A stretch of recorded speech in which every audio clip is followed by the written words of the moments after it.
Hello and welcome to today's program, Bake Along at Home with Amy Duvall, who will be showing us how to make s'mores cookies. Today's program is part of our All Alexandria Reads program, where we decide on one book that we'd like all Alexandria to read, and then we plan programs around the themes of that book. This year's book was The Library Book by Susan Orlean.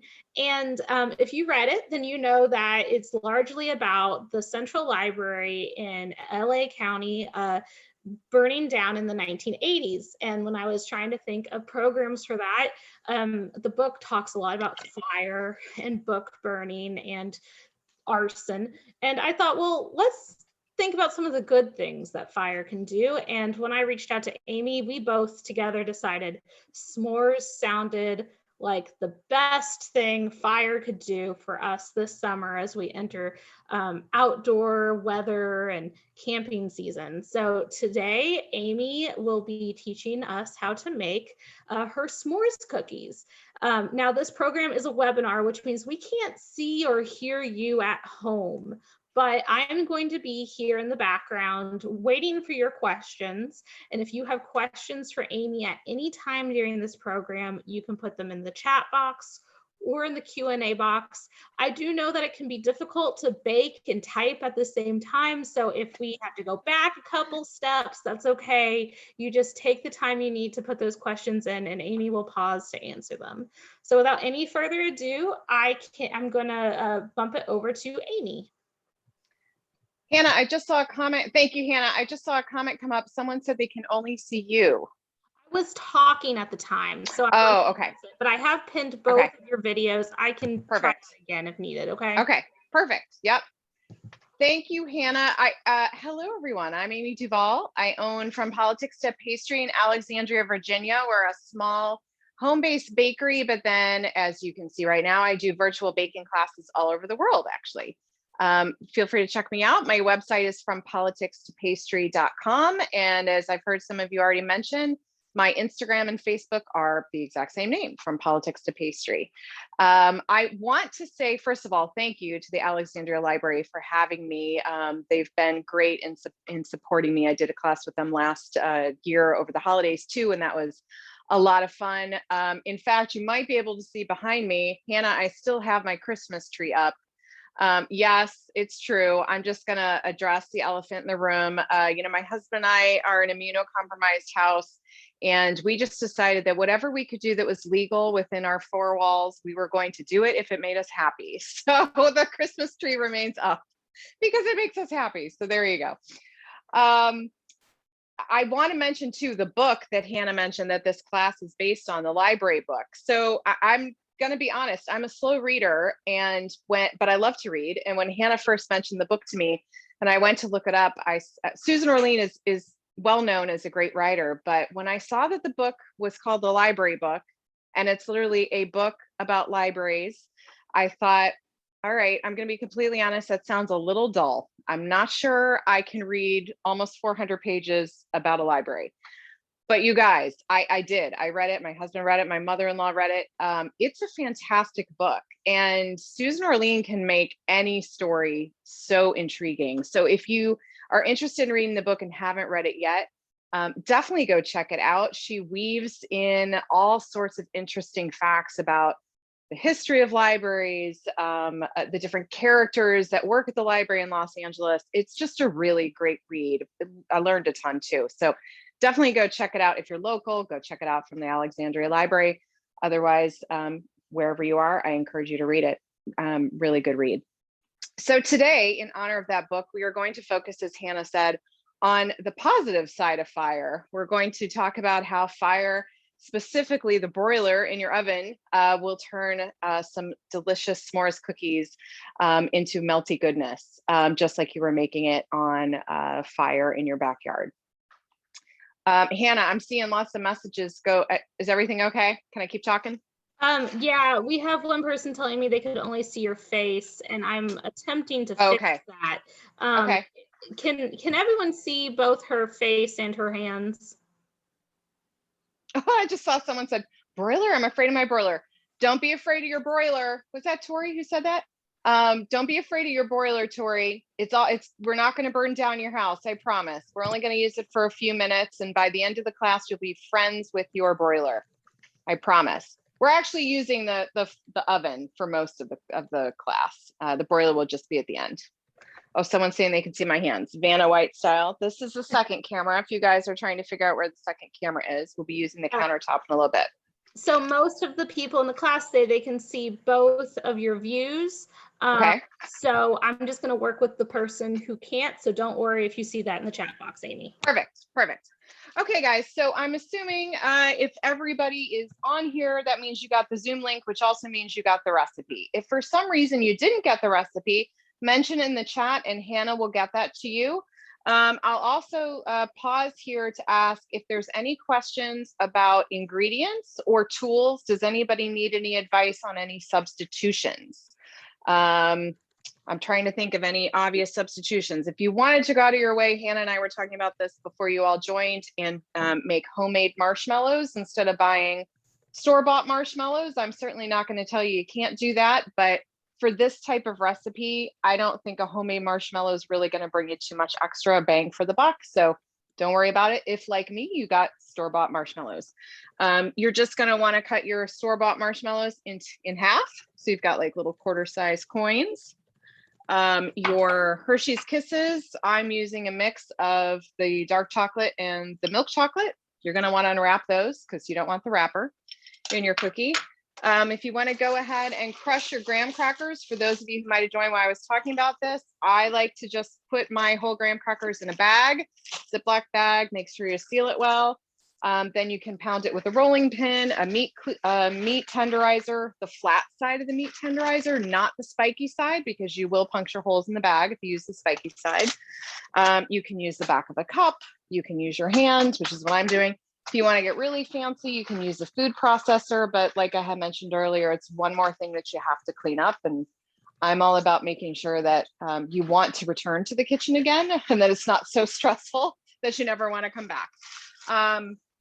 So while you guys write in the chat box, if you have any questions on ingredient substitutions or tool needs before we actually get started here, let me just give you a very quick background about me. So as I mentioned, I'm Amy Duvall. I own From Politics to Pastry in Alexandria, Virginia.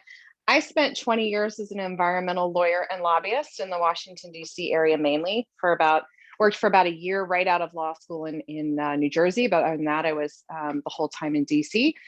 For about 18 of those 20 years, I really loved what I was doing. I had gone to environmental engineering school specifically with a goal of working on federal environmental legislation. That was always kind of my goal. And I got to live that dream for about 10 years, culminating in 2016. I worked on a large piece of environmental legislation that ended up getting signed into law by President Obama in 2016. And I worked on it with hundreds of other people. But while I was extremely proud of that process, when that was done, I found myself very stressed out, very, I guess, disenchanted with the political system and ready for a change, ready and filled with a lot of anxiety, quite frankly. I was having panic attacks and a lot of issues that anxiety was causing with my health. And I decided it was time to focus on my creative side. And it had been sorely underrepresented in the previous 20 years. I think in college and high school, I did a pretty good job of balancing my creative and my analytical side. But, as I'm sure many of you can relate to in this day and age, especially with smartphones, you're kind of on call 24/7. And there just wasn't time for my creative side. So in 2018, I took 2 years to figure out what I wanted to do next, kept working as a lobbyist, and did a lot of research about what I wanted to do next and tried to plan ahead and decided to study pastry. I honestly was not planning on creating my own business. That was not at the top of my list. I kind of in the back of my head pictured myself in someone's basement of a bakery, proofing bread at 3 o'clock in the morning, listen to 80s tunes on my headphones. That was kind of my vision, to just completely disconnect. And one thing led to another. And I started making some Italian cookies. My husband's family is Italian. And I got a lot of great feedback on those. something we couldn't really find in this area, and decided in 2019 to take the leap and start from politics to pastry, and the rest is history. So that's the story. Hannah, let me ask you really quickly, did we have any questions about ingredient substitutions? We have a question about the egg that's in the recipe. Annette asks, sometimes cookie dough is refrigerated before baking. Since the egg is room temperature, should the dough be room temperature? Are we going to refrigerate this dough? We are not going to refrigerate this dough. Should the egg that they use be room temperature? Or should that be a cold egg? Did I put in the recipe? I put room temperature for the egg. That was just wanted to check to make sure I said that. If the egg happens to be in your fridge right now, if you take it out right now, that'll be fine. It'll be fine. Scientifically, I want to tell you too, the reason why we use a room temperature egg is more just to not shock the rest of the ingredients from the cold temperature of the egg when it's added. More about thinking like if you're at a party and you're all very nice and warm in the room and somebody walks in from a blizzard outside, everyone's kind of shocked from the temperature when the door opens. That's the concept of why we don't have generally put a cold egg in with our cookie dough. But it's a great question. One, we are not going to actually refrigerate this dough, and two, the egg preferably at room temperature. Okay. Yep. Any other questions? None at this time, but audience, all right. If you have questions for Amy at any point, you just throw them in that chat box or that Q&A box. I'll get them read. All right, great. So I'm going to assume everybody's got all their ingredients, got all their tools, got their recipe, and we are ready to bake. Or for those of you who watch the Great British Baking Show, I do a really bad impersonation here, but I'm going to do it anyways. We're ready to bake. That's the best I can do on that one. So, okay. If you don't watch the Great British Baking Show, you should. It's a great show. Lots of fun. All right, guys. So the first thing we're going to do is preheat our oven. Okay. We preheat our oven. So when the cookies actually go into the oven, it is truly at 350. It's not heating its way up to 350. We want to start at 350. Another quick tip. So let's preheat our oven to 350 degrees Fahrenheit.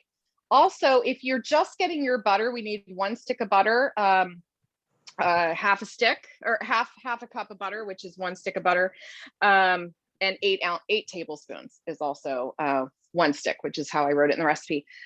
Unsalted butter, preferably if you have it. The reason we use unsalted butter in most baking recipes, there's a few exceptions, but most of the time we use unsalted butter because you don't know how much salt is in salted butter. It varies brand by brand. Okay. So if you are in a pinch and you only have salted butter, take a quick taste of it to just gauge the saltiness, and then adjust any salt that's included in your recipe accordingly. So obviously subtract some salt. Usually it's not a ton of salt in a recipe, but let's say it was a 1/4 teaspoon of salt. If you're using a stick of salted butter instead of a stick of unsalted butter, then you're probably going to want to try to use a 1/4 teaspoon instead, just kind of half it. We want our butter to be at room temperature soft because we're going to cream it shortly. And the smoother it is now, the softer it is, the easier it is to cream. Otherwise, you're going to be creaming it for a long time. So quick hint, if you've just taken your stick of butter out of the fridge, you're preheating your oven. If you want to just set your stick of butter on the stovetop, it will start to soften while the oven warms up. The other thing you can do is you can pop it in the microwave for about 10 seconds max. And that should probably give you might even want to try 5 seconds depending on the wattage of your microwave. Okay. So we're going to turn the oven on to 350. We also are going to need 2 cookie trays. Just they're technically called half sheet trays, which I know confuses folks. I used to teach at a local kitchen supply store here in town called Sur La Table. Some of you may have them where you are. And that was always a question I got from students was, the half sheet tray fills up my whole oven. Let me show you a half sheet tray. So this fills up the whole sheet, the whole rack in an oven. And so students were always like, why is this a half sheet tray? Why is it not a full sheet tray? The answer is because the naming is actually based on professional kitchens, right? So most professional ovens are about twice as wide as a home oven. So hence the reason this is a half sheet tray, even though it takes up the whole rack in your oven. And then a quarter sheet tray is half of this. A true full sheet tray is not likely going to fit in your residential oven. Okay, so we need two half sheet trays that measure roughly 18 by 13. That's the rough dimensions. And then you can either line those with parchment, or you can line them like I did with like a Silpat silicone nonstick liner. Quick hint that if you are using the silicone liner, don't ever spray those with nonstick spray, like a nonstick aerosol kitchen spray. The aerosol will interact with the nonstick liner and will ultimately start getting gummy, and it just will ruin your nonstick liner over time. So if that's something you've been doing, just stop it now, and it should be all right. Okay, so we need two sheet trays, and our oven again preheated to 350. And then we need a medium bowl. By medium bowl, I mean a little bit bigger than a cereal bowl. So we need something that's going to hold our flour, baking powder, baking soda, salt, our dry ingredients. Okay. So While we've got while the audience gets their sheet trays and their bowl out, Deanna has a question. How do you keep parchment paper from curling? That's a great question. Honestly, I normally turn it over. So if it's curling in like this, to put it on the sheet tray, I'll flip it over, and that generally will help. Sometimes you might also just need to bend it up on the sides, kind of force the curl to go the opposite direction. I hope that helps. Thank you. Yep. Okay, guys, so we need, if you are measuring with a digital kitchen scale, we need about 6 1/4 ounces of all-purpose flour. I'm going to demonstrate with measuring cups because I'm guessing that's what the majority of you are probably doing. The reason I do like to use a kitchen scale, and I'm going to pop off camera here to grab my measuring cups. The reason I do like to use a kitchen scale, if it's something you've ever thought about investing in, is, believe it or not, a cup of flour that you measure today is not equivalent to a cup of flour you're going to measure tomorrow, more than likely. That's due to humidity in the air. That's due to how densely you've packed the cup of flour. It's due to a lot of different factors. It will likely only be off by a few grams, but if you're doing a large recipe, let's say you're quadrupling this recipe, a few grams every time you measure a cup adds up, and it can change the chemistry of baking. So the most accurate way to do things is to measure it on a digital scale. However, if you're going to use measuring cups, I'll show you the best way to ensure that you're going to get close to the same amount every time. All right, so yeah.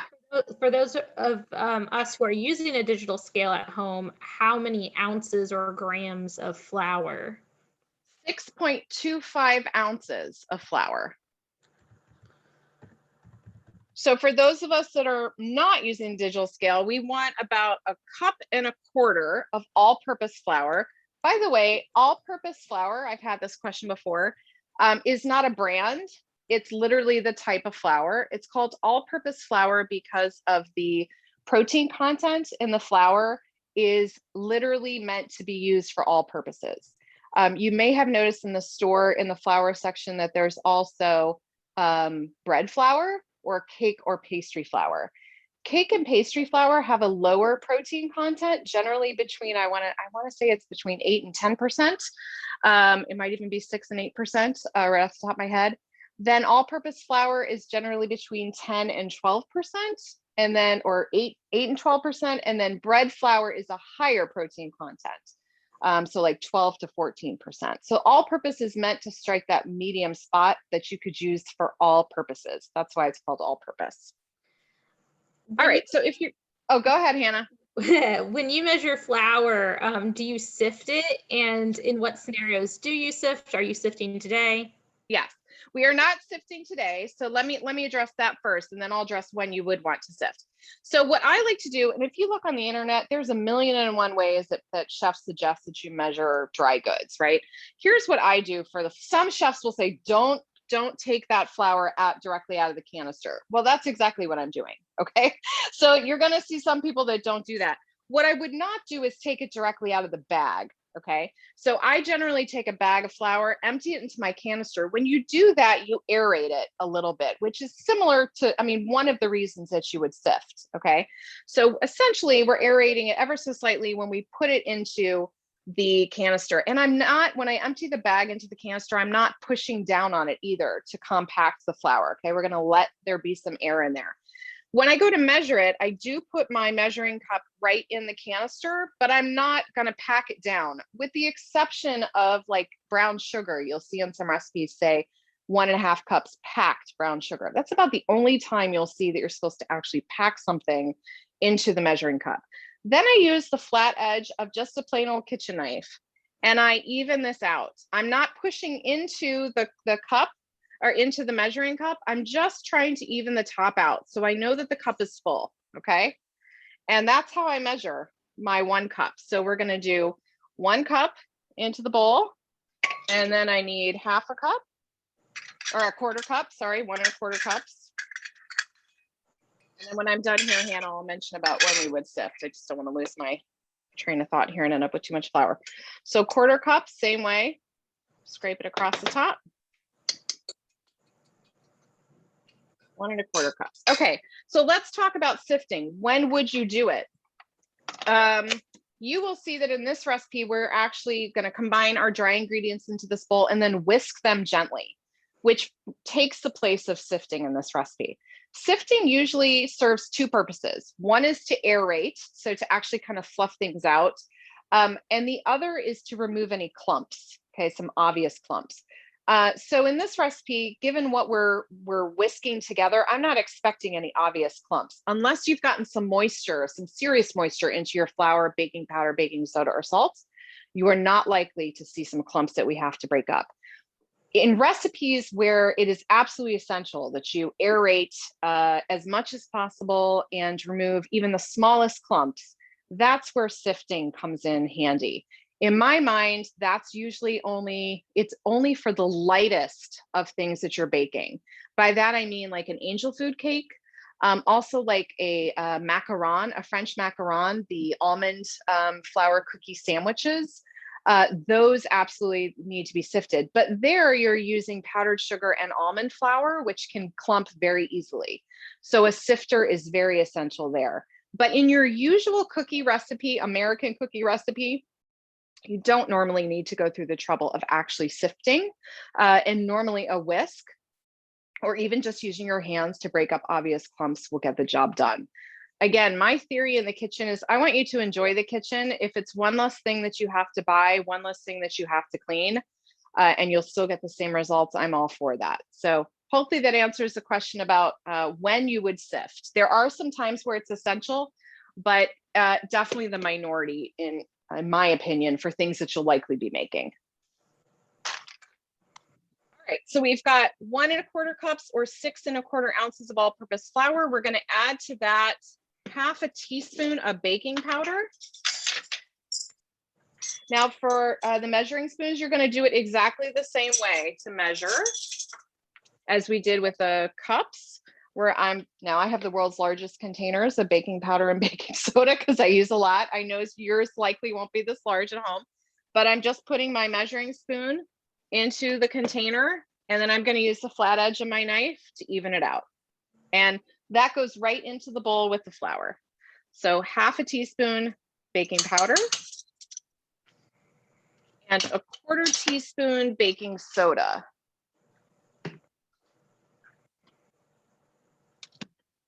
What are the differences between baking powder and baking soda? Why use Yep. both? I knew someone would ask that question. Somebody's on it. All right, give me just a second and I'll answer that one. So here's the 1/4 teaspoon baking soda. And then just so I don't forget, I promise I'll come back to that question. Let's do the salt, just so I don't forget here. 1/4 teaspoon salt. Very quickly too, remind me to come back to that question if I forget, Hannah, but salt, I'm just using, so this is pure sea salt, fine grain. Now this is again, a giant container. This is just like table salt. Whether you use iodized or non-iodized doesn't really matter here. What you don't want to use is like the giant crystals, like a big piece of rock salt that's just not going to dissolve here, unless you have a grinder that can grind it in. But we want just fine table salt like you would use on, at the dinner table. Okay, so we want a 1/4 teaspoon of salt. Now, the other thing you can do instead of using the flat edge of your knife is if you have a flat edge in the container, you can just scrape the top of your spoon on that as well. And a lot of your spice containers will have that exactly for that purpose built into the lid. If you've ever wondered why there's a flat edge built into the pop-up part of the lid for your spices, that's exactly why, to pull the spoon out and measure it exactly. Okay, and then we are going to whisk this. So in this medium bowl, we've got our flour, our baking powder, our baking soda, and our salt, otherwise known as our dry ingredients. And we're going to whisk them together while I tell you the answer to the question about baking powder and baking soda.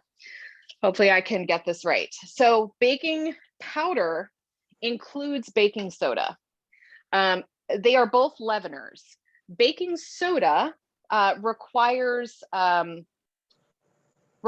an acid to be added to it to activate it, okay?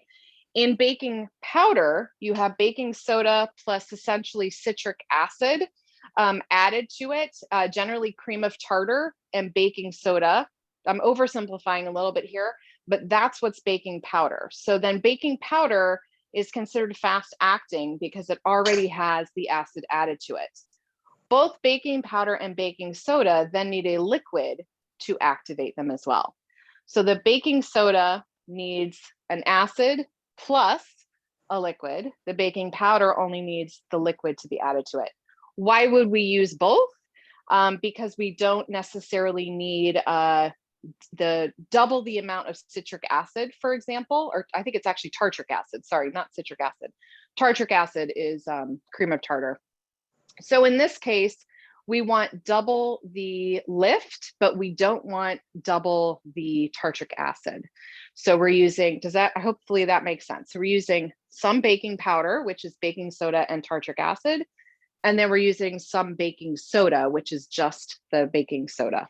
Both of which, when they come into contact with a liquid, in this case, it's going to be our egg, is going to then cause lift in our cookies. I hope that answers that question. Let me know if it doesn't. Again, my background was in engineering, so I love the chemistry of baking. And if I get too in the weeds for you, feel free to tell me to come out a little bit. Out of the weeds. It absolutely makes sense. Now you're whisking together your dry ingredients. Yeah. Eleanor would like to know, why isn't your graham crackers included in your dry ingredients that you're whisking? That's a great question. So the concept of dry and wet ingredients in baking is a little loosey-goosey. That's an official baking term, loosey-goosey. Something like an egg can sometimes be in both, depending on the recipe, in both dry or wet ingredients. In this case, the graham crackers we're actually going to put in with the batter.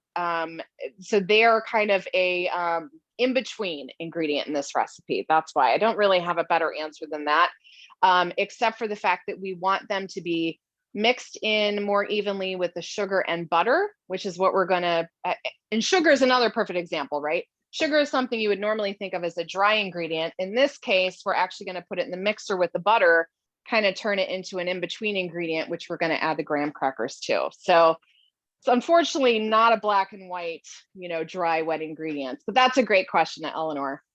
Sorry, I can't give you a more solid answer than that. Okay, so we're going to set aside our bowl that's got our all-purpose flour, our baking powder, our baking soda, and our salt. And then we're going to pull our mixer closer to us. If you don't have a stand mixer, you can use a hand mixer as well. You could also attempt to do this by hand, but it's going to take some good arm strength, so you get your workout for the day. So we're going to use the paddle attachment. This is the paddle attachment, not the whisk and not the dough hook, okay? The dough hook, by the way, I've been asked this question several times. The dough hook is really meant to just be a replacement for your hands when you're kneading bread. It doesn't really mix. It'll mix a little bit, but it certainly doesn't mix like the paddle. And the whisk attachment, while it mixes, does more like an actual whisk, or a sifter does more aerating. So for most purposes, unless you're making a meringue or a whipped cream, most purposes on your mixer, you're going to be using the paddle attachment, okay? Otherwise known as the mixer attachment. All right, so we've got our paddle attachment. Yours may look a little bit different than mine. It may not have all the same crossbars, but that's okay. So we want 8 tablespoons, which is 1 stick of butter, 1 stick of US butter, usually. European butter, sometimes it's half of that. They come in more of a brick, European style butter. We're gonna put that right into the bowl. If you have any extra butter on your piece of wrapper, feel free to scrape that off. We have a couple questions while you put that butter in. Okay. Meg would like to know if baking soda aids in browning. Oh, Meg, that's a good question. I think the answer to that is yes. I know baking powder does, and I would think baking soda does as well. I have seen recipes where people will toss their meat, like when they go to bread meat, with some baking soda for browning. So I would say the answer is yes. I'd put money on that. Not the first use for baking soda, and not necessarily why we're using it in this recipe, although it will certainly help. Here we're using it more as a leavener, but yes, that is a second use for baking soda. Thank you. Yep. Okay, so we've got our stick of butter, and we are now going to add our half cup, or for those of you using the scale, 3.5 ounces of sugar. By the way, those of you using the scale will notice I didn't put in the recipe weights for the smaller amounts of ingredients, like the salt, the baking powder, the baking soda. It's because the amounts are so small that they are really hard to register on a scale.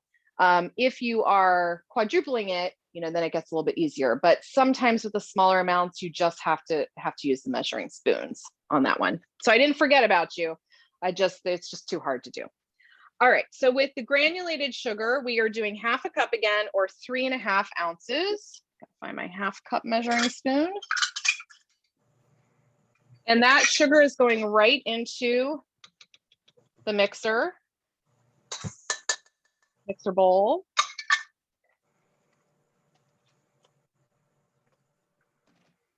And then we are going to always start your mixer on the lowest speed possible. You don't want to wallpaper your kitchen with things flying everywhere. So if you immediately start on a high speed, you never know if that might happen. And you never know if your mixer is going to have a bad day and just decide to cop out, So it's just good to start on a low speed, just, for like 2 seconds to make sure it's working okay. And then it's going to get a little loud in here, Hannah. So if you're having trouble hearing me, let me know. We're going to put this on medium speed. By the way, if you're following along in the recipe, I know some people like to follow along the recipes, others just like to listen to me. We are on step 3 right now, okay? So it's just a little bit of butter and sugar. Now, I use a spatula frequently, and I'm a big fan of reminding people this. You need to scrape down the sides of the bowl, but you also need to scrape down the bottom of the bowl. Especially with modern mixers, the way they attach and kind of, there's a divot here at the bottom where the bowl rests. And then as a result, the inside of the bowl comes up almost like there's a moat around the center of it. Sugar and butter love to get stuck in that moat. So you really need to scrape that out regularly, okay? Right now we're doing what's called creaming the butter, which essentially means we are forcing the sugar to combine with the butter. The sugar particles are bombarding that soft butter because remember we had it set out, so be soft. If you're just getting the stick of butter out of the fridge, this is gonna take a longer time, okay? Which is why it's helpful to have it at room temp in the future if you can remember to do that. But we are looking for the butter and sugar to become one color, okay? It's gonna be a lighter color. So if, depending on the fat content in your butter, it's going to be a brighter yellow than others, but you want it to be, let's say, a tone lighter once the sugar has bombarded it. That's going to be due to the fact that the sugar is in there, but also the fact that we've essentially forced air into the butter. So it's going to become a lighter color as a result. So we're going to do this just for about 30 seconds. I think I saw a question flash up to ask what number did I have the mixer on. My mixer goes 0 to 10 by increments of 2. I had it on, I'm guessing a 4. Now my butter was very soft, so this didn't take very long. And you'll see in the recipe that I actually suggest you do the butter, the sugar, and the graham crackers at the same time. I just for demonstration wanted to show you guys how to cream your butter properly. And then I can take this out. I can show you in the camera. Hopefully this will work. Let's see. Let me know, Hannah, if you can see this okay. So we've got this nice lighter color butter. It's nice and fluffy. You can still see some granules of sugar, but for the most part, it's combined. If we weren't adding graham crackers, I would do this probably for another 30 seconds. But since we're going to be adding the graham crackers, we can use that 30 seconds once we add the graham crackers. So at this point, you've added, it was sugar and butter. Was there? That's it. Yep. Okay. Nope, that's it. That's in the mixer's bowl. Yep. Just stick of butter and half a cup. Yep, half a cup of sugar. Whoops. Gotta put this on first. All right. Now we are going to add half a cup of our graham crackers, our crushed graham cracker crumbs. I'm going to give a final smash, another official baking term. You can see I'm using the back of my measuring cup just to round these out a little bit more. They're going to break up a little bit in the mixer too. This, by the way, in this bag is the whole 8 crackers that was in the recipe. So I'm not going to dump all of this in. I'm only going to be using half of a cup of it right now. Barb would like to know why not just go ahead and add the vanilla at this stage. It's a great question, Barb. I always add vanilla as almost my last ingredient before I add to the wet ingredients, before I add the dry ingredients into the bowl. And that's for a couple of reasons. One, well, the main reason is that the alcohol content in some vanillas, imitation vanillas, and real vanillas for that matter, can mess with the, short answer, mess with the chemistry of what's in the batter if it's in there for too long mixing around. So I like to add it at the end. The other reason, it can change the color. And so it just works better if it's at the end. The other reason is that sometimes it just incorporates better that way. So for me, that's how I always do it. And it's not just vanilla, it's any extract, any flavor. I always add almost as the penultimate step. All right, so we're gonna take half a cup. Whoops, that's my quarter cup, but that'll work. We'll do 2 of those. And this doesn't have to be exact here, guys, because we're going to use all the graham crackers eventually. But half a cup, that's a quarter, goes into the mixing bowl with the creamed butter and sugar. The other remaining graham crackers, put into a shallow plate or bowl like this, or a pie plate. We're going to use to roll our cookie dough in, our balls, once we get those made. And then you can set that aside. All right, and then we're going to turn our mixer back on. Make sure you scrape anything off the spatula, and remember, scrape liberally on the sides and the bottoms of the bowl. Can't do it enough, really. All right, so we're going to let this go for about another 2 minutes. I'm going to set my timer.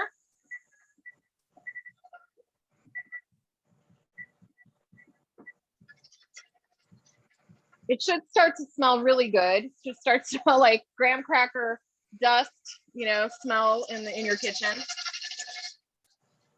If you're doing a single batch like I am, you're probably going to have to scrape more frequently because it's not a ton of ingredients in the bowl, especially like I have a professional size mixer, 6 quarts. So one batch looks like a tiny little drop in the ocean in this bowl. If you have a smaller bowl, you may not have to scrape it quite as much. But I can definitely, yeah, go for it. Eleanor asked what you do with the leftover graham crackers, and I believe you put them in a shallow dish for use later in the recipe. Correct. Yep. Eleanor, ultimately what we're going to be doing is once our dough is done, we're going to be forming balls of dough and we're going to roll them in the remaining graham cracker crumbs.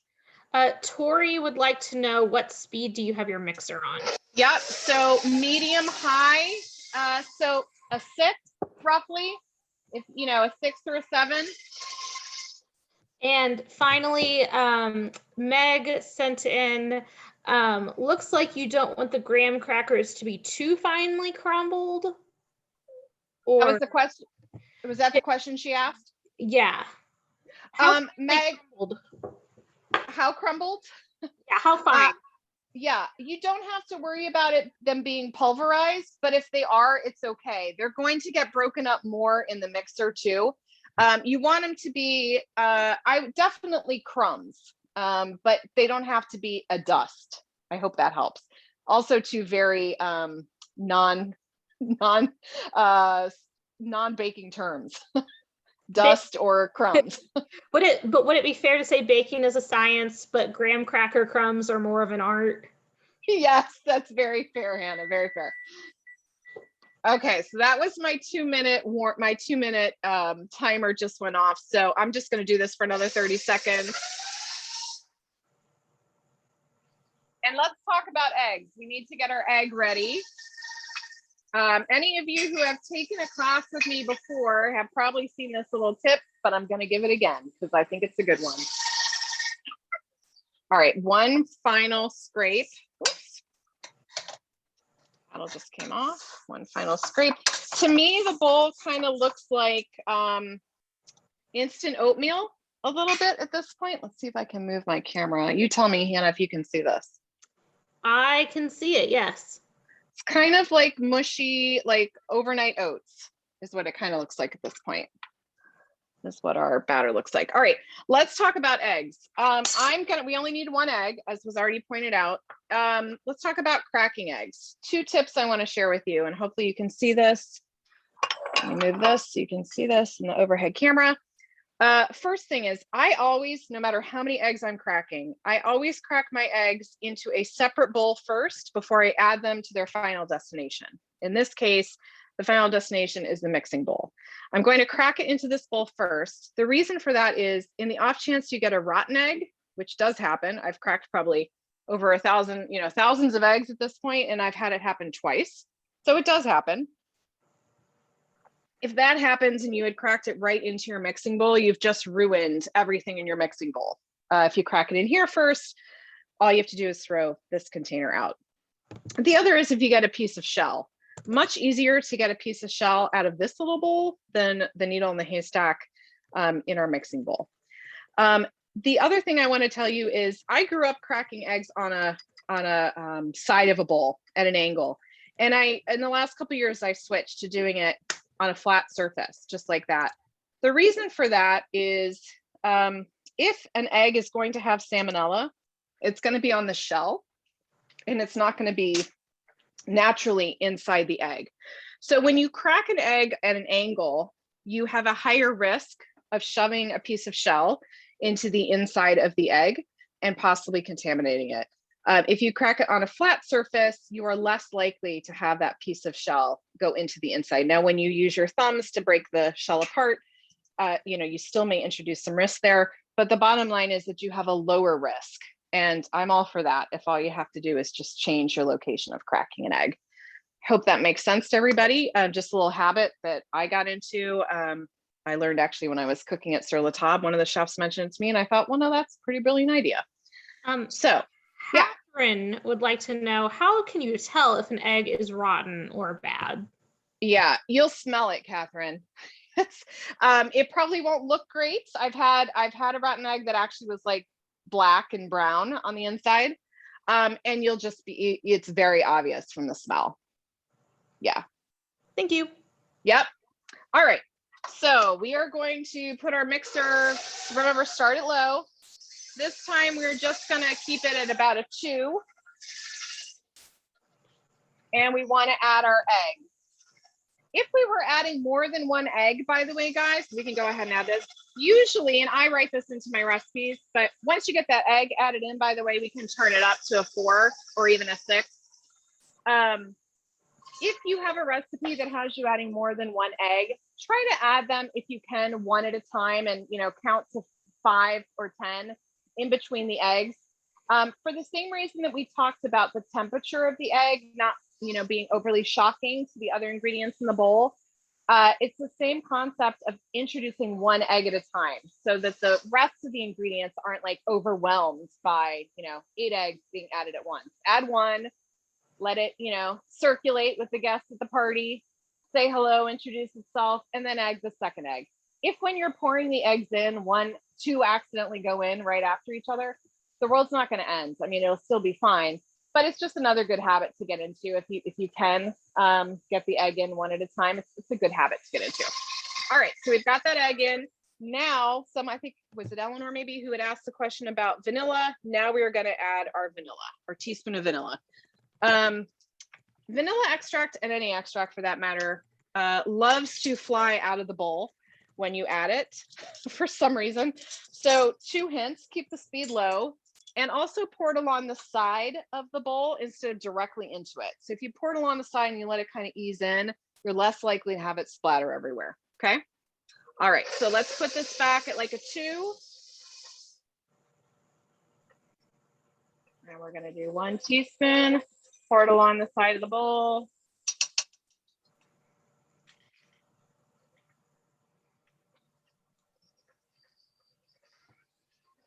And then crank it up to a 6. Let it go for about 10 seconds. I often get questions about vanilla. What's the best kind of vanilla to use? You guys can tell I'm using imitation vanilla giant container.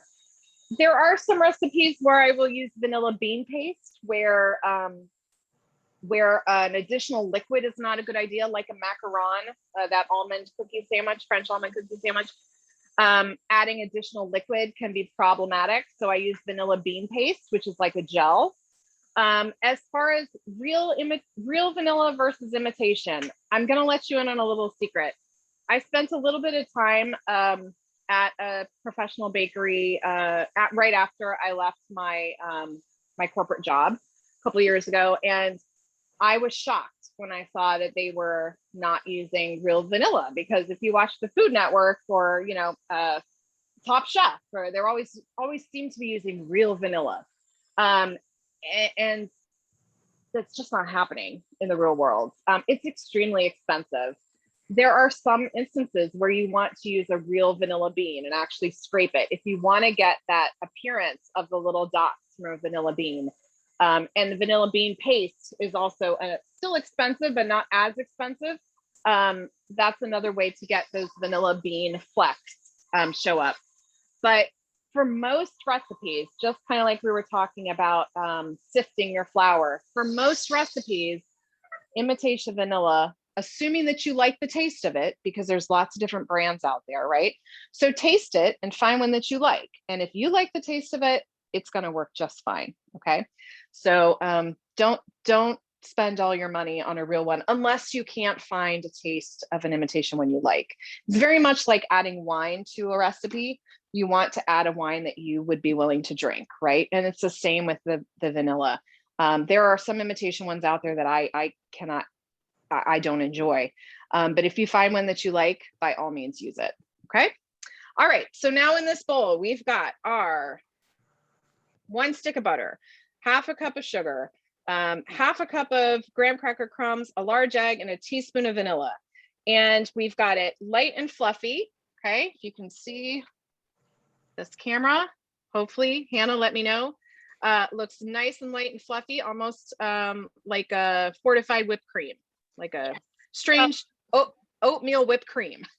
We have one person who, for whatever reason, can't see your kitchen cam. Would you be willing to hold the mixing bowl up to your other camera for her? Of course. Yep. Give me just a second. Okay. All right. So here's the texture of the batter. Thank you. Does that help? Yep. Okay. All right. So now we're going to incorporate our dry ingredients. All right. Let me get this back on. There we go. Never seems to work without the added side effect of that oomph at the end. And Annette would like to know, is it possible to over combine dry ingredients? The dry ingredients are the ones that are in the mixer bowl right now. So I believe she's looking at your recipe and the quote is add dry ingredients until just combined. Oh, okay. Yes, in theory, you can over mix this, right? And then it's going to get tough, but it's going to take a while. The likelihood that that would happen in just a minute or so, unless, let's say, unless your neighbor comes to the door and you talk to them for 30 minutes while your mixer is running the whole time, you're probably going to be okay in it. This is not like kneading bread, where if you knead it for an extra 5 to 10 minutes, you might end up with a completely rubbery loaf. Okay, this is a little more forgiving. All right, so let's grab our bowl of dry ingredients, which was our all-purpose flour, our salt, our baking soda, and our baking powder. And we're still on step 3, but we're in the last line of it. We're going to, as Annette said, we're going to slowly, so we're going to keep this on, a 2. We're going to slowly, if I can find my mixing cup or my measuring cup, we're going to slowly add the dry ingredients. Now, I didn't tell you how much to add at a time because it's not an exact science here, but I've got probably about half a cup that I'm adding a little bit at a time. And you might need to turn up the speed just a little bit. Again, if you're doing one batch only, like I am, I'm probably going to have to use my spatula here to make sure everything's scraped off the sides.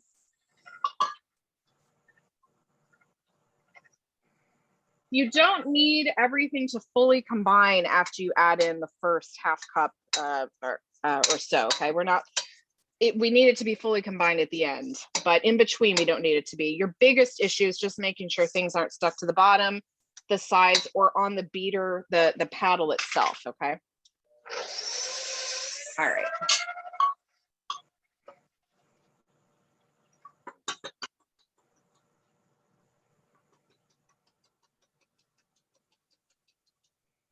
If you go much higher than a 2 or a 4 speed on a KitchenAid right now, you will probably end up with flour, your dry mixture all over your kitchen, which is not fun to clean up. So patience is definitely a good thing to have when it comes to baking, which I think it's taught.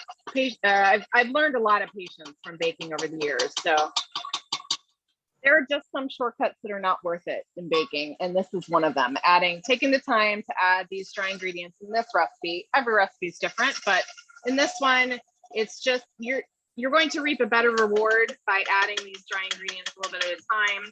It's the same concept of when I mentioned about adding more than one egg at a time, like just taking the time so the ingredients can get to know each other, mingle a little bit, and create a fantastic party for you at the end of the day. All right, so I think it was Annette who said, how do I know if I've overmixed this? When I say just until combined, which is that last line of step 3, I really mean until the colors, until it's obvious, you don't have any obvious white powder sitting around anymore from the flour. Like I have some on my paddle here. I'm going to scrape off, and I may give it one more mix.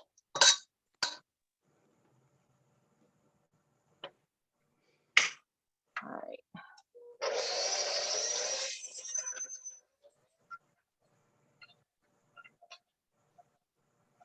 All right, so moving on to step 4 here, while I'm just finishing up step 3. We've already done this. I think most of us have. That remaining half a cup of graham cracker crumbs, we put it into a shallow dish. Like I have a little kind of appetizer dish that I used. Pie plate would be fine. Just something that doesn't have high sides so you can easily roll a ball of dough in it, okay? Even a plate that's kind of fluted on the sides will work fine. Just a flat plate will make it, stuff might fall off the sides. That's why I said a shallow dish. Okay, so let me show you what the final batter looks like here. So you want the consistency to be thick enough that it's not falling, all right? It's holding its shape on the batter or on the beater, okay? And hopefully this helps you see the color. and consistency. It really is, it's a nice light tan. Now it's gonna vary depending on the butter brand that you use. I've noticed that from student to student, it'll vary. But, you know, we're looking for a rough tan color. And you will likely see some little pieces, little flecks of graham crackers in there, which is good. And then I just want you to scrape off your paddle. And if you see any obvious white streaks from any of your dry ingredients, just mix them in with your spatula. Okay. This may also be the time that you need to use your hands to get stuff off the beater, off the paddle. So make sure you've got clean hands if you need to do that. And just think, you know, every little bit that you scrape off the beater or the paddle is that much closer to an additional cookie. So get off what you can. All right, so I've got like a little bit of dry ingredients along the side of my bowl. So I'm just gonna mix those in evenly. Okay, and we're gonna set that to the side. Now what I want to make sure you guys all have, and everybody may have something a little bit different, but we're going for a scoop of some kind, okay? This is a 1 tablespoon cookie scoop.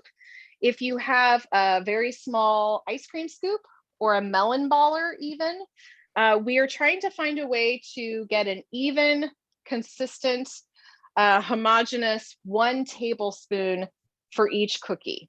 The reason we do that, one, it's certainly easier, you know, to have, you just scoop it and put it on your tray, scoop it and put it on your tray. But the other reason from a chemistry standpoint is the fact that if you have different size balls of cookie dough on the same cookie tray going into the oven, they're going to cook in different times. So we want them to cook consistently in the same amount of time. And so if every cookie piece of dough is the same, then we know that we're going to have consistent results. Hopefully, we'll talk about this in a little bit, but by adding in the concept of rotating our trays and trying to make the heat be evenly access to all the cookies in the oven, plus making all the cookie sizes the same, we're going to help to ensure that we have consistent baking results, okay? So if you have a cookie scoop, that's roughly 1 tablespoon, great.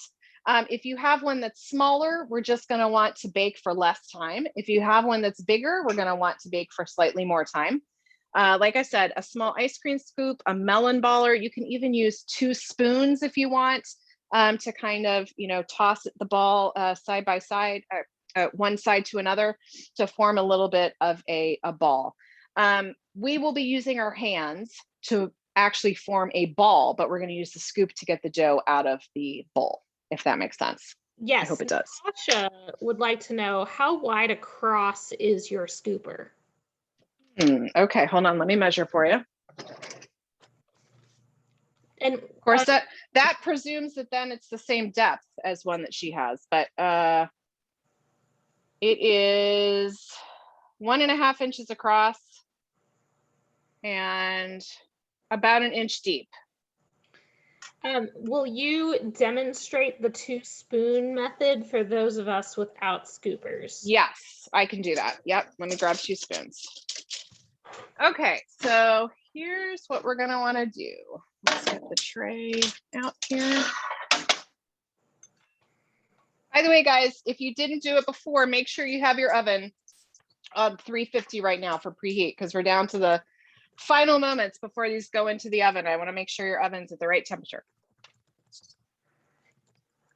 All right, so these are gonna spread a little bit when we bake them, so we don't want more than about 12 per tray.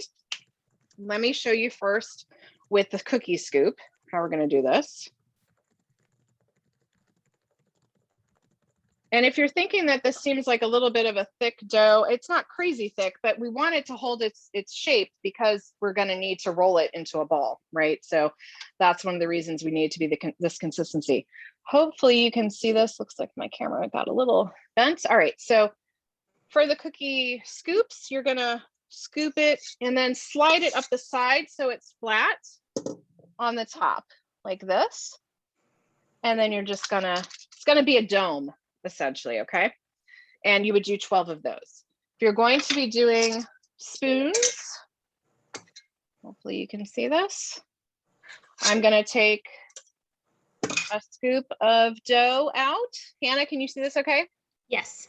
Okay, and then the official French word for this is cannelle. You're making a cannelle, essentially.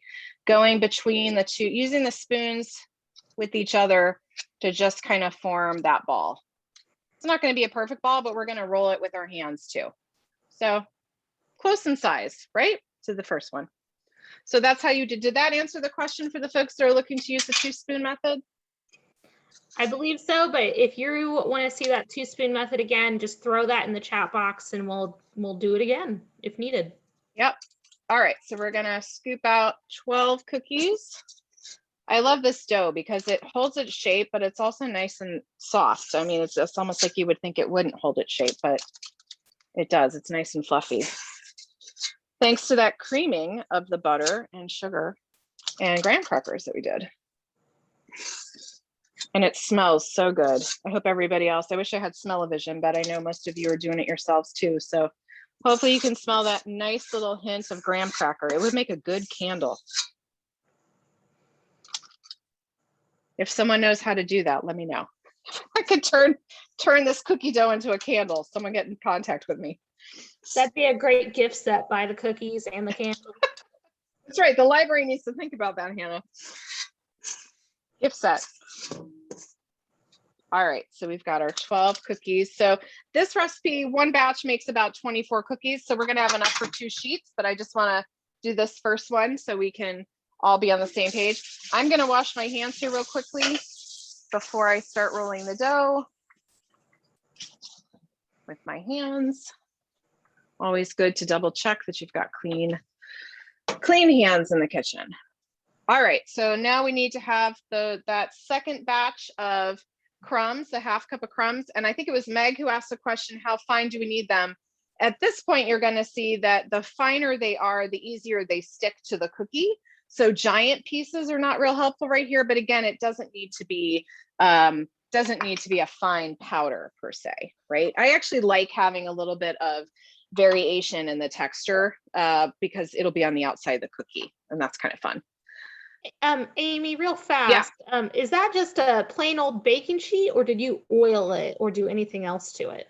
So the baking sheet's underneath, if you can see, and then I have a what's called like a Silpat, a silicone liner on top.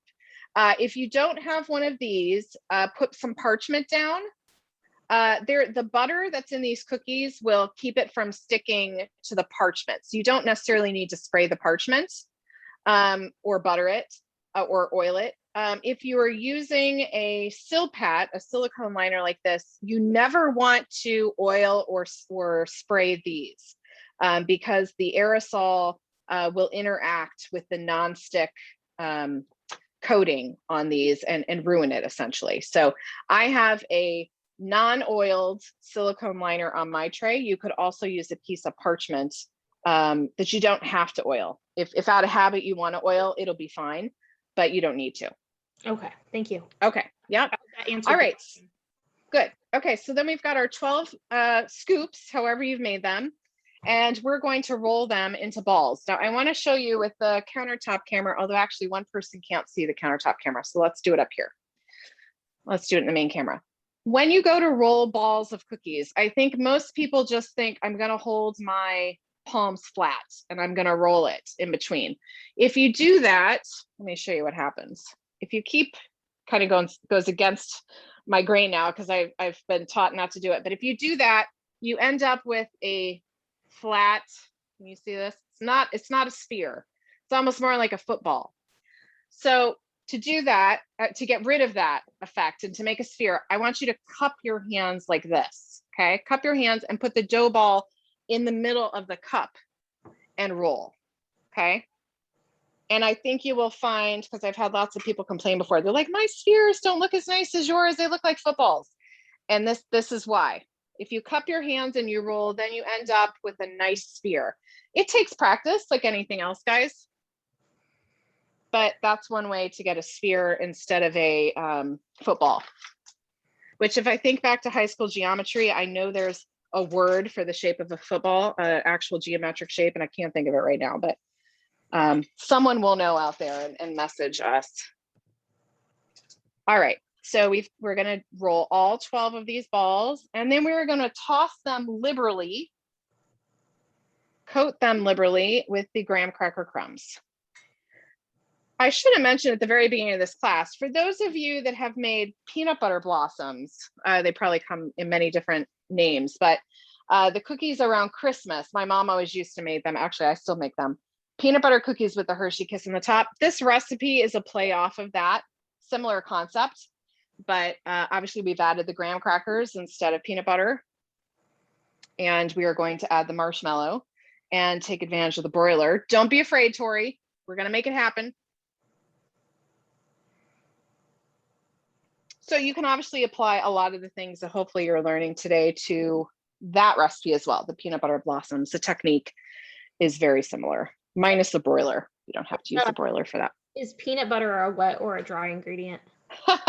The peanut butter actually is added, if I'm remembering correctly, at the same time as the graham crackers would be. So it's technically a wet ingredient in that recipe. Yep. Okay, so now I'm gonna roll these. Hopefully you can see this in the camera. I'm gonna toss them liberally with cookie crumbs. The more cookie crumbs, the better, in my opinion.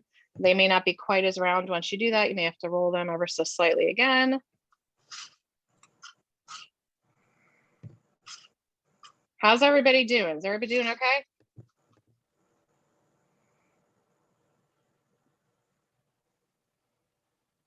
Guess no comment is a good comment on that question.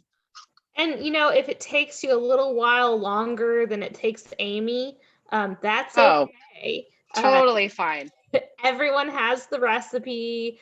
If you don't have it for whatever reason, I'll make sure that my email will be in the chat box, and you can always say, hey, Hannah, send me that recipe again. And if you couldn't do it today, if you're just watching along and you want to do it 5 days from now or a week from now and you end up with questions, feel free to reach out to me or reach out to Hannah, who'll put you in touch with me. My offer to assist with this recipe doesn't expire today. So. And Amy was nice enough to allow me to record today's program. So it will be on the library YouTube channel for the next month. So it'll go off of the library YouTube at the end of May, but we'll keep it up there for the next month as well. So you'll be able to follow along with her all through May. Make these just in time for summer.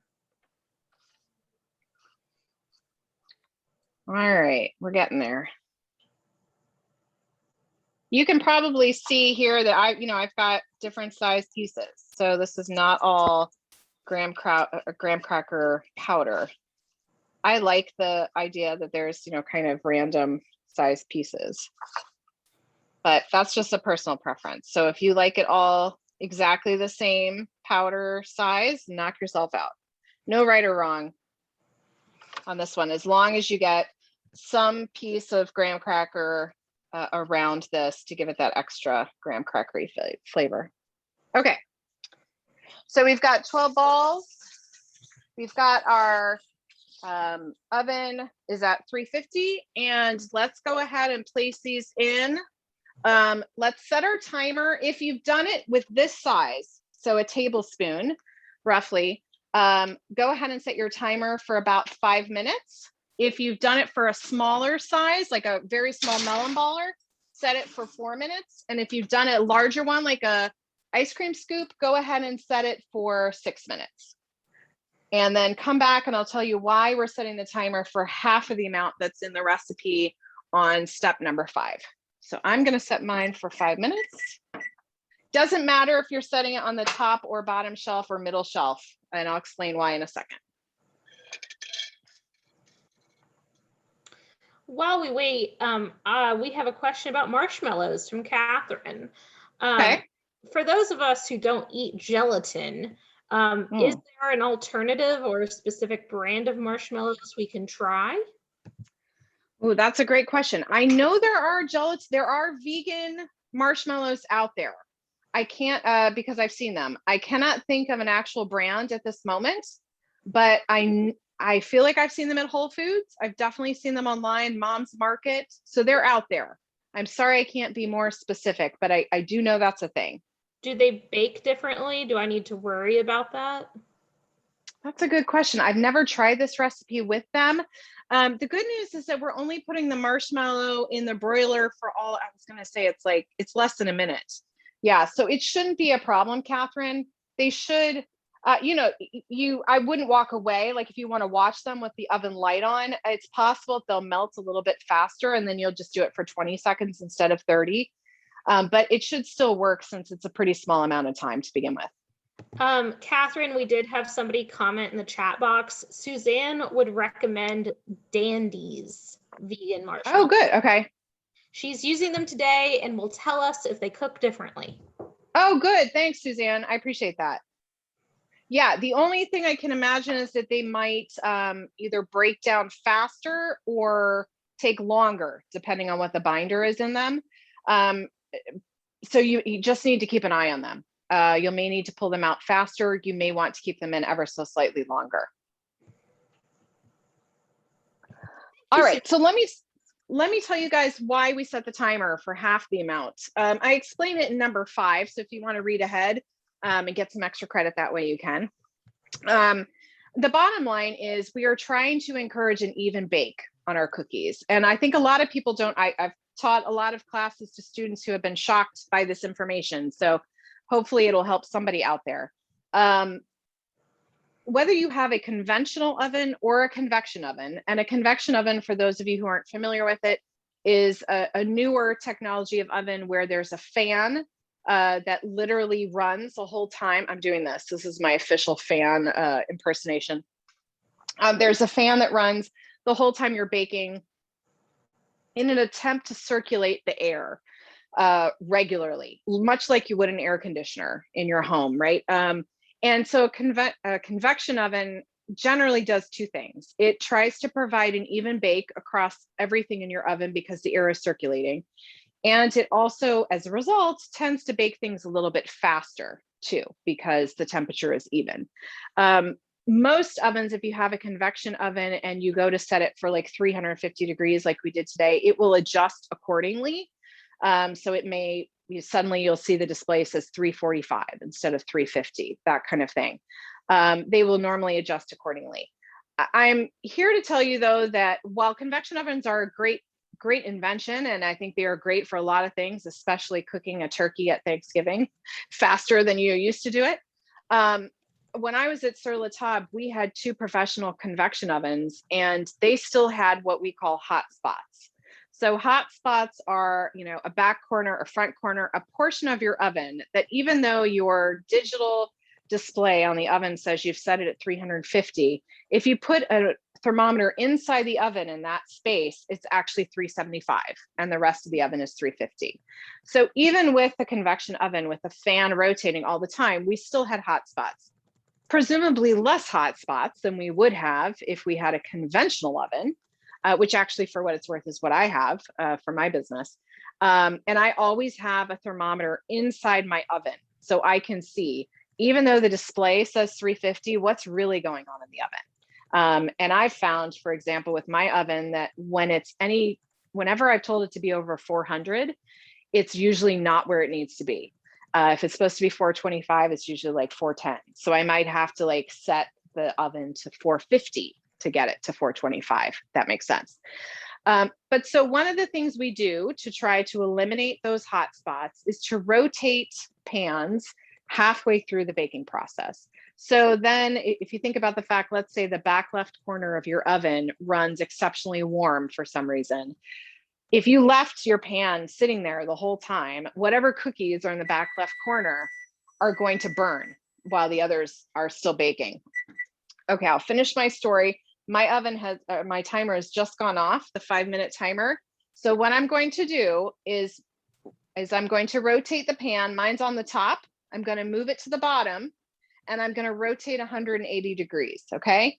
All while trying to do it within about 30 seconds or less because the oven door is open the whole time, and I'll explain why that's an issue when we come back. So if you can, use a pot holder and move your tray from whatever rack it's on now to the other one and rotate it 180 degrees. Set your timer for 5 more minutes or 4 or 6, depending on where you started, based on the size of your cookie, and come right back here.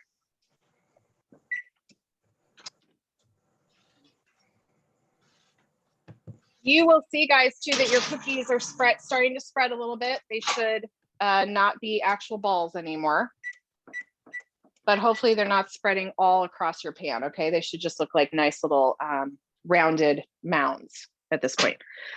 Okay, so back on the rotating pans. When we rotate the pan, we then would take, let's say, that hot spot in the back left corner. That cookie now comes to the front right corner, and it's going to be lower or higher than it was before. So we're trying to spread the heat love is the bottom line. The one caveat to doing that, because you will see that some bakers are adamantly opposed to rotating pans. And the reason for that is how long it takes you to rotate. Because the whole time you're rotating, your oven door is obviously open because you have to reach into the oven. And a lot of hot air is being let out, right? So when you close the oven door, your oven says to itself, wait a second, she wanted me to be at 350. 100 degrees of hot air just went out the door. I got to reheat to 350, and your oven relights or reignites and sends a giant hot spot of 100 degrees to try to get up to 350, which defeats the purpose of our trying to eliminate hot spots.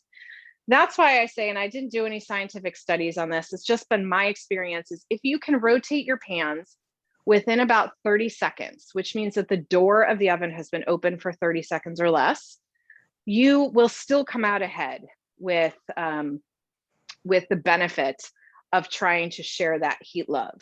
I've had some students who have said, oh my gosh, like I've tried to make crescent rolls for the holidays and I always get burnt ones. And I've now started rotating my pans and I can't believe it. Like none of them are burnt anymore.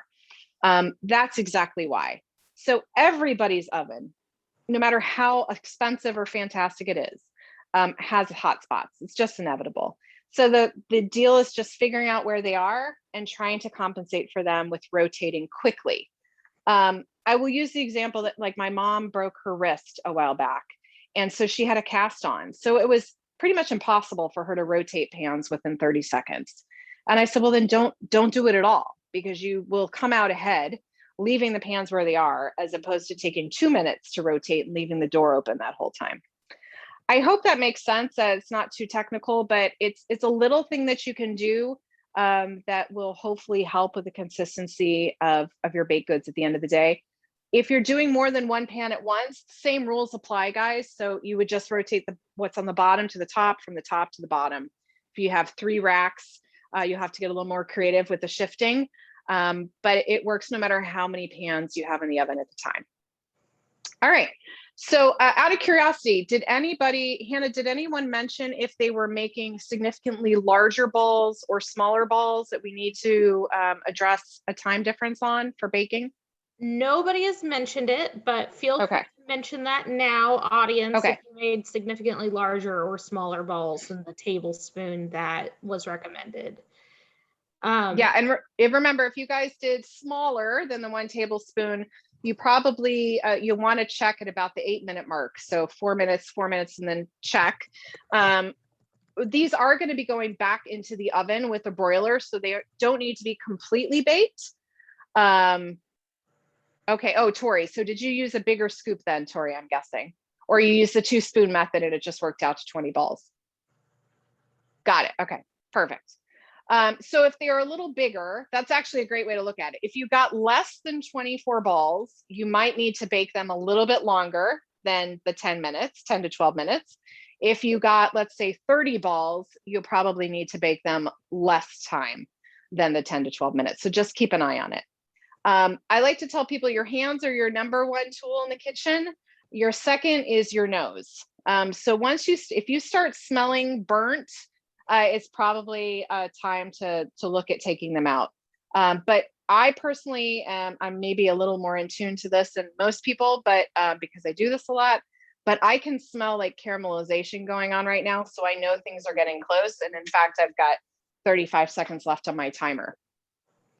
Once these come out, and I'll look at mine so I can try to show you guys, because they won't be completely baked, and because they're already a light brown color, it's going to be a little hard to tell, you know, if they're, it's not the obvious cues you normally have for when a cookie is baked, that it's nice light brown color, you know, so it's got a nice brown color to it. It was brown when we put it in the oven, so that's not very helpful. But it's the smell that hopefully will tell you that this is almost done. We are going to let these cookies cool for 5 minutes while we prepare for the next step. Okay, good. I can definitely show you guys that these are where they need to be. Let me grab another oven mitt. Okay, so if you guys can see these, first of all, they smell delicious. Second of all, they've stopped spreading. They're about the same size they were when I rotated them, but they are definitely a shade darker in brown.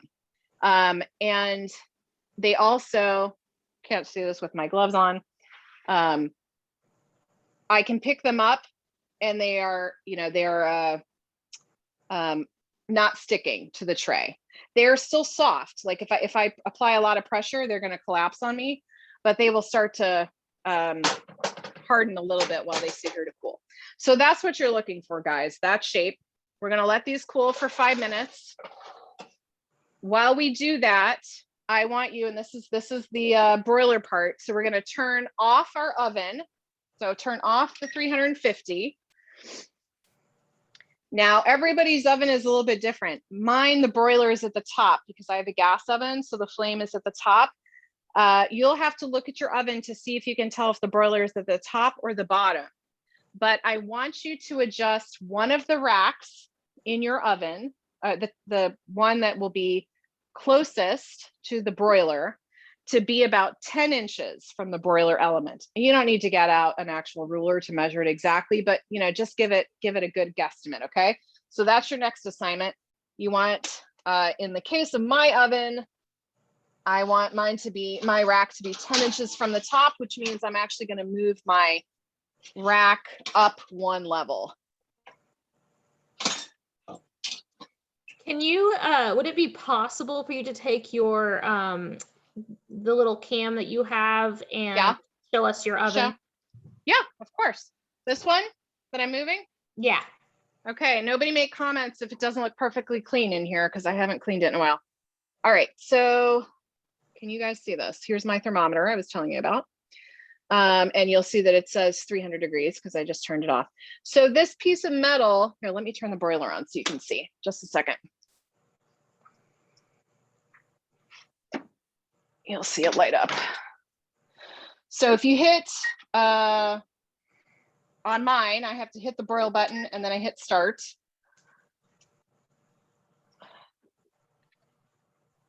I don't see it. Oh, it's lighting right now. Okay, there we go. Can you guys see at the very top, there's blue flames coming out? Yes. Okay, that's the broiler. And so I've set this rack on the top level. So it's gonna be about 10 inches. Actually, I probably can put it down one. That's probably a little too close. All right. Thank you. Sorry, I'll adjust this in a second. Bear with me on that camera. I have seen ovens where the broiler's on the bottom, so you're just going to want to look for an additional little element. But don't be afraid of the broiler. I know, I'm not going to lie, when I first started using a broiler, it was a little intimidating because it is very high heat. My oven says that it's 525, but we're only going to have it on briefly. Okay, now I can't, of course, Hannah can't get this camera to go back where it was. I'm so sorry. So, no, you're fine. I'm glad I could show that. You tell me if this is okay. Whoops. I guess it would help if I was actually. All right, sorry, everybody's getting a big tour of my kitchen here. There we go. Are we getting there? Yeah. Back to where it was? Yes. Okay. All right, so I want you guys to find the broiler, set one of your sheet trays roughly 10 inches from the broiler and turn the broiler on, okay? And then let's also make sure that we've got our marshmallows cut in half and our Sure. Our Hershey's Kisses unwrapped. And we can now take this first tray of cookies, and second tray if you're already there. And we are going to place, hopefully you can see this on the countertop camera. We're going to place a marshmallow smack dab in the center. We're going to push a little bit. Smack dab in the middle, push down. One marshmallow per cookie, unless you really love marshmallows. And if you can find a way to get a second one on there, knock yourself out. If you cut your marshmallows in half like I did, I'm putting the cut side down. So the stickier side down, facing the cookie. Except on that one. Nope, no, I did it right. Okay. And if your hands start getting sticky, you can just wet them a little bit. And then they won't stick quite as bad.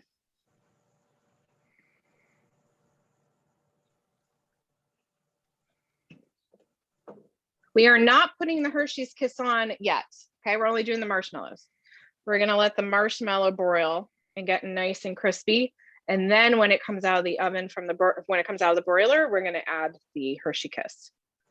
If you put the Hershey Kiss in now, you will have two problems. Two challenges. One is that your full surface of the marshmallow won't get browned. And two is that your Hershey Kiss will likely melt substantially. Corinne would like to know if using several mini marshmallows per cookie would work. Yes, I think that could work, Corinne. The challenge is just going to be if you can get the Hershey Kiss to sit on top of the mini marshmallows. So try to put them in a way that the Hershey Kiss can still sit on top of them. But yes, no reason why you can't use them otherwise. And to that end, I mean, if you guys want to use the jumbo marshmallow and not cut it in half, you could do that too. It's just that it's a little more cumbersome to get the Hershey Kiss on because it's taller. All right, so it's probably been a little less than 5 minutes, but it's okay. The 5 minutes is mainly to let the broiler warm up. So what we're gonna do now, don't be afraid, guys. Embrace the broiler. You can do this. We're gonna take our tray and we're going to put it back in for roughly 15 seconds. We're going to rotate it halfway through for the same reason we did before, okay? So this goes into the broiler. Now you're going to watch through the window, if you can, of your oven with the light on. You should see the marshmallows start to brown, okay? If they catch on fire, I don't think they will, but if they do, that's okay. Just like when it's in your fire pit, okay? That's all right.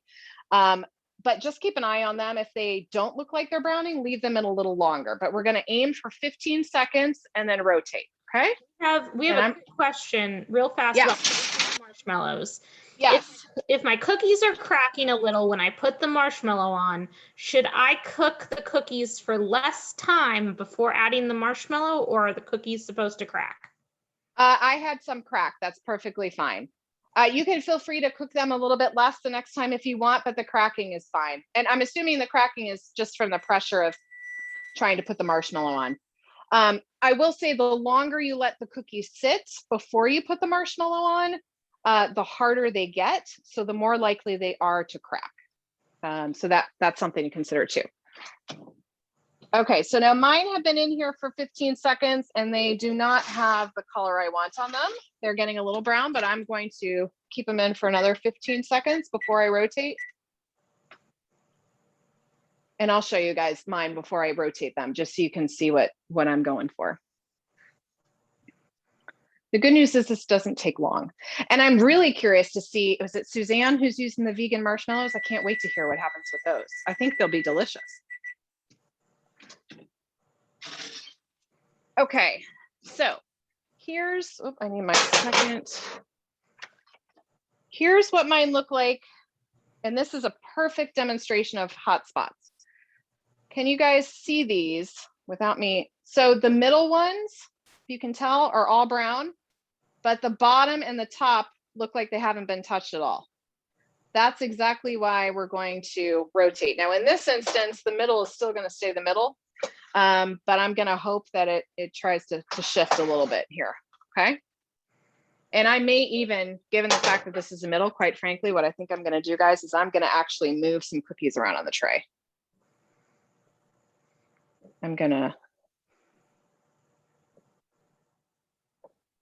This doesn't always happen like this. So it's just a good lesson to learn to keep an eye on your oven, because you just never quite know how things are browning. And the broiler, at least in my oven, sits in the middle. So that could be why these are browning faster in the middle too. All right, back in for another 15 seconds.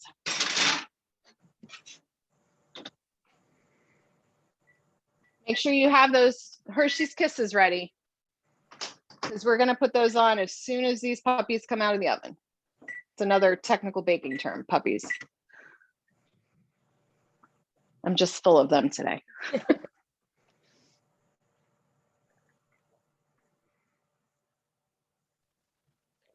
I still have another tray of cookies to make too, so some of you may still have some batter left over. I just wanted to make sure I walked through these steps with you guys. So, you know, if you're making other cookies, by all means, keep doing that. Okay, perfect. So mine was 45 seconds total. Can you see that beautiful brown marshmallow? Oh, yes. And now we are going to take our Hershey Kiss, put it right in the center. How far down you want to squish it, another technical term, is up to you. Ideally, you want to get it just enough to kind of sit there and hold its spot. If you like, you know, I know my dad loves burnt marshmallows when we would, you know, make s'mores outside. So, you know, if you want your marshmallows to get more color, by all means, you can leave them in the broiler longer. If you like them just lightly colored, you can take them out before this. I'm kind of a medium char person. I have a mix of dark. Now this is one cookie that did crack on me here to address that question. I'm what was I saying? I have a mix of dark and milk chocolate kisses here. So if you're seeing like a variation in color, that's why. There's no rhyme or reason to how I'm putting them on.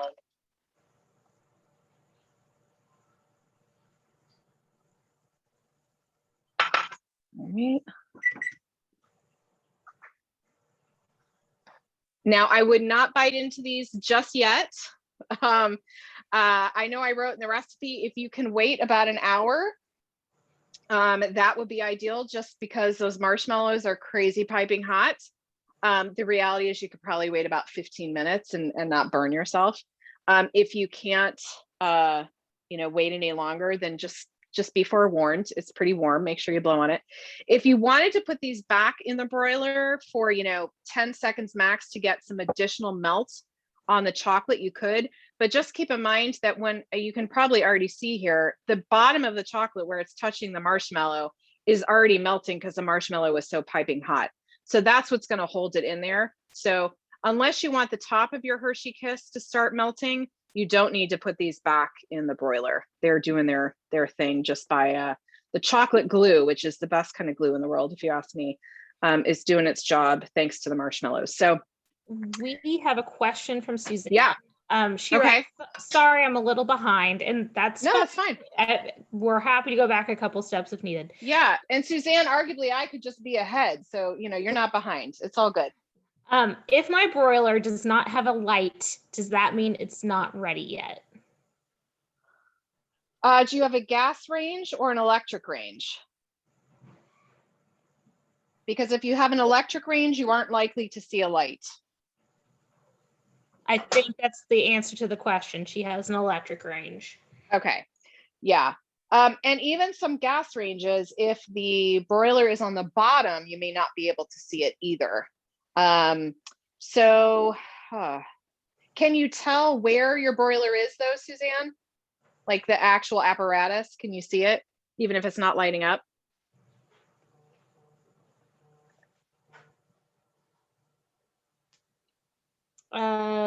We don't have an answer from her yet. Okay. If it helps, looking at the wrong place. Oh, okay. If it helps, my previous oven, before I started my business, actually, my home oven was an electric oven, and the broiler pretty sure the broiler was on the top, but it was electric. So there was really nothing to see except the apparatus. Like it didn't change when you turned it on. It just generated a lot of heat. I think it was a coil that went across the top. That's how so mine. You might, yeah. So, and sometimes that coil lights up, you know, like it's getting hot, but sometimes it doesn't. So I think the short answer is that the color alone is not significant. For the gas range, when I turned my broiler on, I am looking for the actual blue gas to come out, and so that took a minute to light. But you know, within a minute of turning on the broiler, whether you have gas or electric, it should be ready to roll.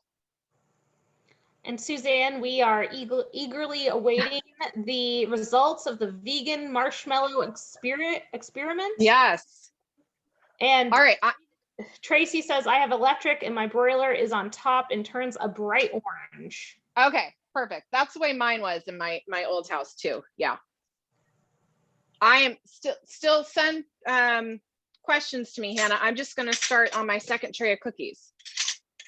And if folks are done, you know, send pictures. I don't know if you could do that in the chat, but I hope that you're enjoying them and loving them, because I know everyone's probably at different spot here. If they wanted to @ you on social media with pictures, yes, would they do that? On Instagram, it's all one word, @FromPolitics with an S to pastry with a Y. From politics to pastry. And then on Facebook, should be the same thing actually. Christy writes, I'm sorry I missed the beginning. Are these regular sized marshmallows or jumbo? I think I used regular size, Christy. What did I put in the recipe? I put large, which is regular essentially. Let me show you my bag. Hold on. And if you bought jumbo, I'm sure you could just cut them more. Oh yeah, if you bought jumbo, you could probably just cut them into thirds. I just got, these are Jet Puff. They're just the quote regular large size. But Christy, you may not have heard it. We have someone who's using mini marshmallows too. If you know, the bottom line is if you got marshmallows, use what you got. You don't have to run out and buy something special. Probably 3 or 4 mini marshmallows will work. Oh no, they burnt. The vegan marshmallows burnt, everyone. Oh no, Suzanne, how long were they in there? Well, they are, and I guess I should back up, Suzanne. They are going to burn. That's what turns them brown, but it sounds like yours turned black, like not a good burn. They were in for 15 to 20 seconds before rotating. And they burn just in that 15 to, okay. To a dark brown. So vegan marshmallows, everyone, don't put them in for as long. Put them in for less. Suzanne, can you still use them if you don't put them in for more time? Will they be okay after just that 15 seconds without rotating? Or if you have some that haven't turned brown, can you move the brown ones off the tray and put the other ones back in for 10 seconds? Oh, okay. Okay. Yeah, I would try that. Yeah. So for those, so the chat, only the panelists, so Amy and I can see what you put in the chat box. Oh, okay. So for those of you who can't see this conversation, essentially Suzanne was trying vegan marshmallows and did the same treatment that Amy did, 15 to 20 seconds, rotate 15 to 20 seconds. And when she brought them out after the rotate, they were burnt to a very dark brown. We believe that the way to remedy this would be to put them in for 10 seconds, rotate, and then 10 seconds. Apparently prior to the rotation, they were not yet done. So if you're using vegan marshmallows at home, it sounds like just give them a little less time, see how they look, and then if you want them darker, you can put them in longer. And to that end, guys, the truth is, even if it's not vegan marshmallows, but if you're using different size marshmallows, like the mini marshmallows may turn dark faster than, you know, the large marshmallows. So the bottom line is you're going to need to keep an eye on them, no matter what you're using. But I was curious about the vegan because obviously the chemistry of them is different.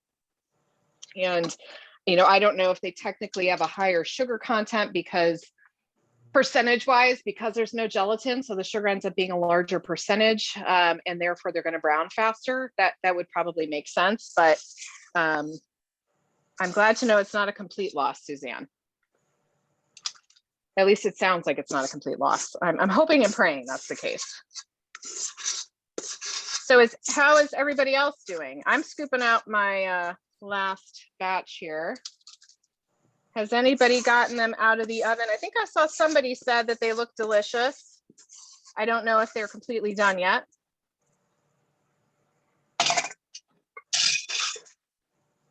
Don't mind the background noise. It's just all the dishes in my sink. So right now, Amy is making the rest of her dough. She's about to form her balls and roll them into the crumbs. So if you haven't already done that, you feel free to bake along with her. However, if you've already finished baking both trays of your cookies, we would love to know how they turned out. Emily writes, second tray of cookies is finishing baking. The first tray is done and looks amazing. Oh, good. I'm so glad to hear that. Natasha writes, sadly, I couldn't get a full 2 dozen because they look tasty. Don't know if my scoop was a tad larger or because my dough was a bit dense. Okay, interesting. How many did you get, Nat? Was it significantly different?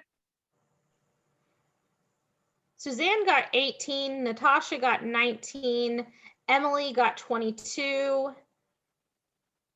1, 2, 3, 4, 5, 6, 7, 8, 9, 10, 11, 12, 13, 14, 15, 16, 17, 18, 19, 20, 21, 22. I have 25, so go figure.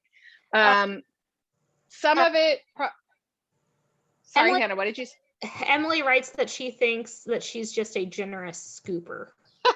Yeah, I think that's probably it. If you're not, it's probably that. It could also, it wouldn't account for the difference between 25 and 18, but an egg, we're only using 1 egg, but a large egg, even from the same brand, if you buy the same brand every week, a large egg this week and a large egg next week may vary by size. So that might, that might account for maybe 1 cookie. Some of this also depends on, how you scooped your flour. That's again, getting back to the, using the scale. And how much of the graham cracker crumbs you put in the batter? Like, did you do the exact half cup or did you do slightly more or less? So, that's going to be the variations, but I'm glad to hear that everybody at least got somewhere between the, nobody got like 10 cookies. So that's good.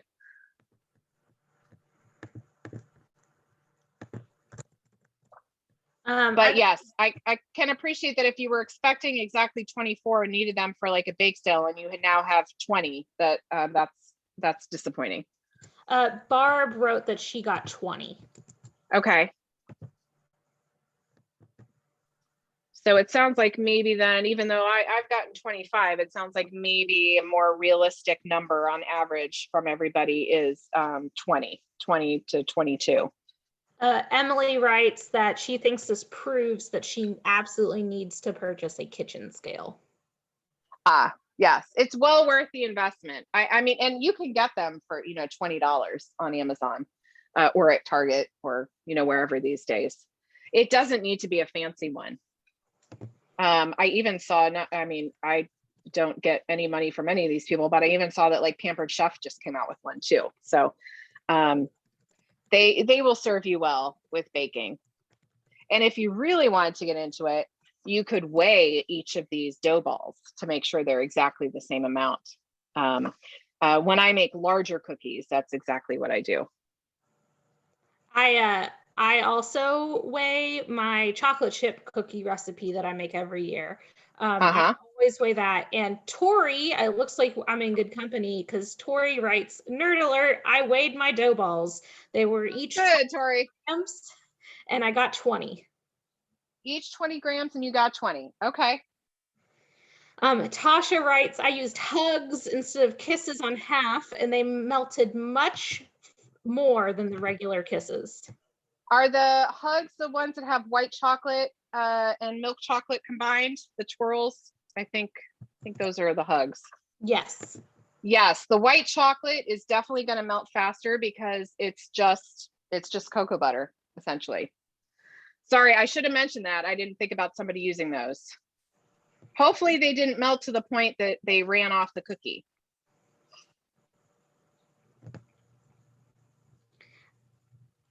Tasha writes, they're still delicious.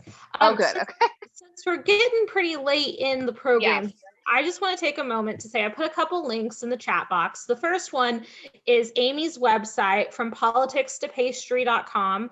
On her website, you can find Amy. You can also find her upcoming baking classes. You can find information for how to hire her for private baking classes and what cookies you can order from her for pickup if you are interested in not baking, but rather purchasing. You'll also find a link to our All Alexandria Reads webpage on our website, which includes other AAR programming. And then I've included a link for tomorrow night's event. Tomorrow night, we're hosting the Deputy Director Emeritus of Smithsonian Libraries as she talks about protecting cultural heritage through fires, floods, and forgetting. Why do our institutions want to protect cultural heritage, and how do we do it? So that'll be tomorrow night at 7 p.m. That's awesome. You guys always have the best programming. I mean, I'm a little biased, of course, but you always have great stuff going on. Well, thank you. So yeah, I've stuck around only just because I know some of you are still finishing things up here. I'll stay as long as Hannah will have me, but final product, hopefully yours looks something like this. I'm gonna try one. I already know it's gonna be delicious because I can smell them baking, but I really hope that you guys had fun, learned a lot, and have some great cookies to boot. All right, let's give it a try.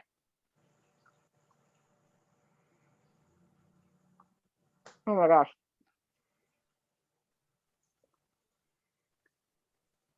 Can you guys see that the chocolate kiss is like, it looks solid, but when you bite into it, the whole thing just melts, just like a s'mores. I hope you guys enjoy these as much as I do. And now I can't talk because I have a marshmallow stuck over the roof of my mouth. Thank you so much for joining me. Hannah, thank you for having me.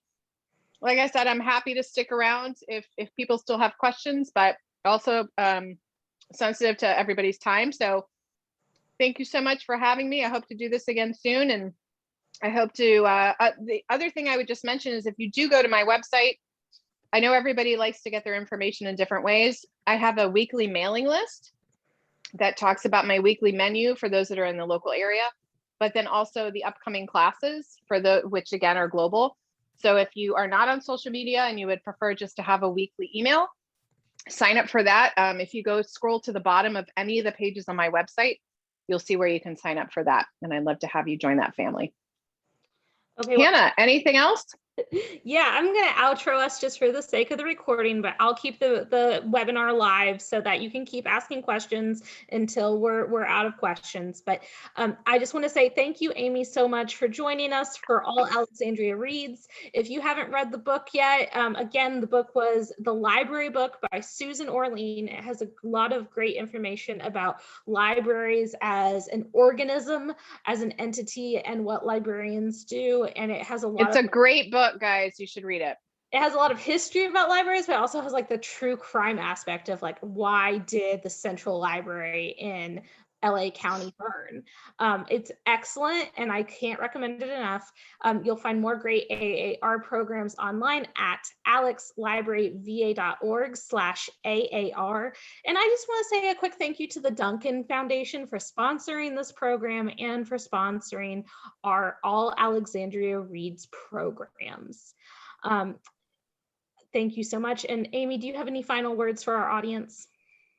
Thank you, everybody, for joining us. I agree with Hannah completely. Read the library book if you have a chance, if you're looking for a good book for the summer to read. You won't be disappointed. It's truly a fascinating book. And I'm glad that Hannah brought it to my attention, and thrilled that we could find something to bake connected to the book. So thanks for having me. All right, thank you, and have a great rest of your Sunday.